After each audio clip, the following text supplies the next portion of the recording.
Hello， 大家好，我是一路，今天为大家带来一部好玩的动漫，名字叫做理科生坠入情网，故尝试证明。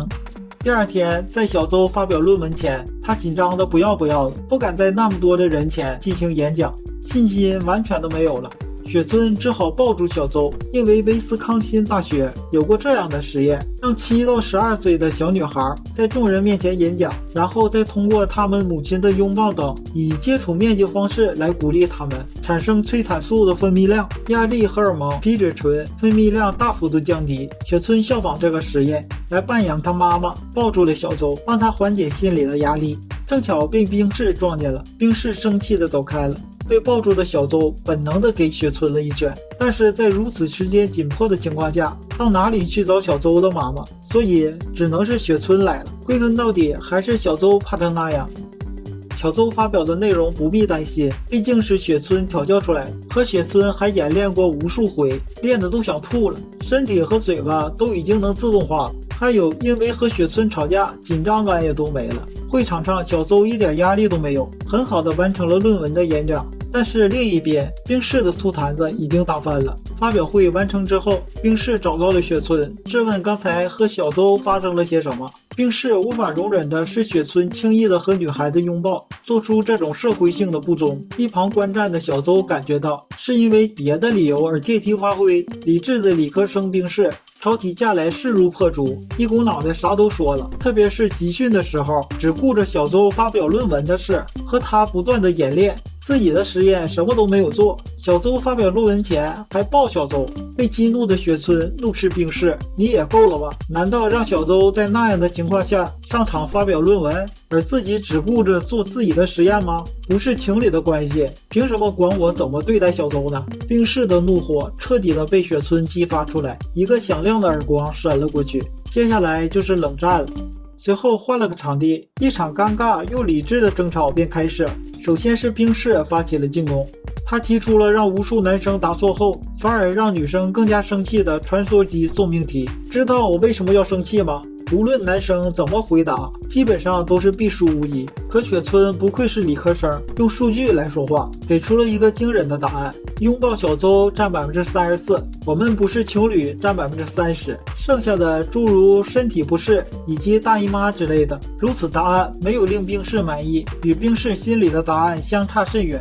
雪村还倔强地说：你要是觉得我说错的话，就拿出证据来。雪村深知生气的原因会随着时间的推移将变得更加的难以推测，所以必须要尽快查出。转眼雪村回到了自己的房间，展开了一系列的数据分析。经过一番的论证之后，得出的结论是自己一点错都没有。另一边，冰室作为同样拥有理性认知的理科生，这次是他莫名其妙的生气。雪村其实并没有错，小周的说都是因为自己喜欢的人不搭理自己而搭理别人，所以产生的嫉妒才生气，因为对方不把自己放在身上，这说不定就是恋爱。下一瞬间，冰室立刻从中领悟到用数值定义嫉妒值。美国心理学家巴夏说过，恋爱时的感情是可以爱憎共存的。从实验一开始，大家就都把注意力放在了善意的爱情上，但恋爱方面也存在负面的感情，将其分类在否定情感群的话，在吵架期间特别否定情感技术大幅度的增加。如果能确定这是一个重复的现象化，或许能成为喜欢的关键条件。具体的方法就是让雪村和其他的女生调情，接着量化有多想踢雪村的脸就可以了。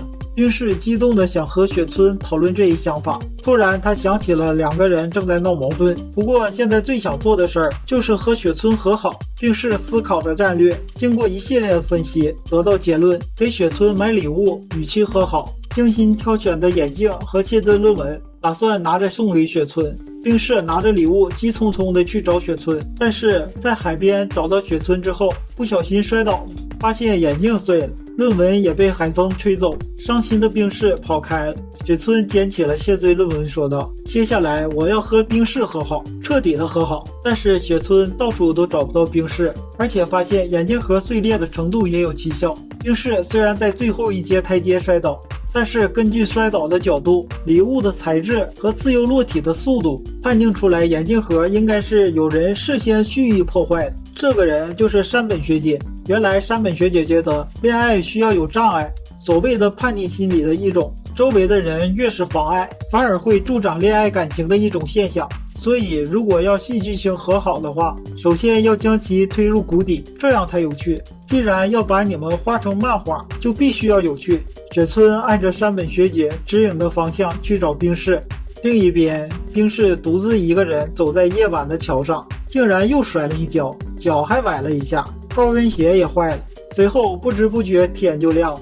冰室在桥上坐了一夜，他想了很多，整件事情归根结底都是自己的原因。如此美好的日出，美丽值100，要是能和雪村共同欣赏这幅美景该多好。看来这次是不行。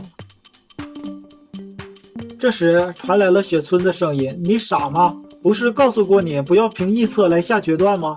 对不起，和你吵架亲手破坏了实验。雪村大叫着：不对，这种事情根本就不值一提。你看看这篇谢罪论文，这是什么鬼东西？错别字一大堆，感性表现太多。既然是一篇论文，就要以论据为准来判定，特别是最后一项，啥玩意儿啊？一直独来独往的我，或许不可能有恋爱的行为。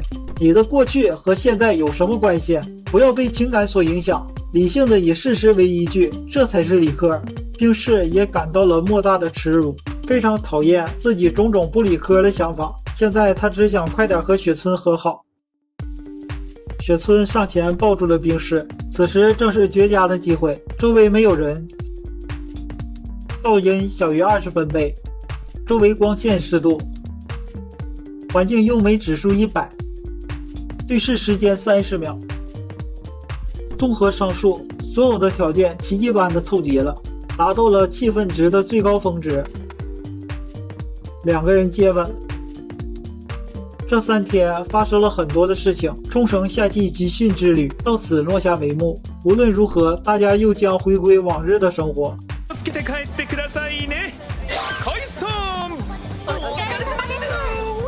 在集训时采集的催产素的测量结果出来了，在大桥上接吻时采集的催产素数值异常的高。小邹急切地想知道在这么美丽的地方成功接吻的感受。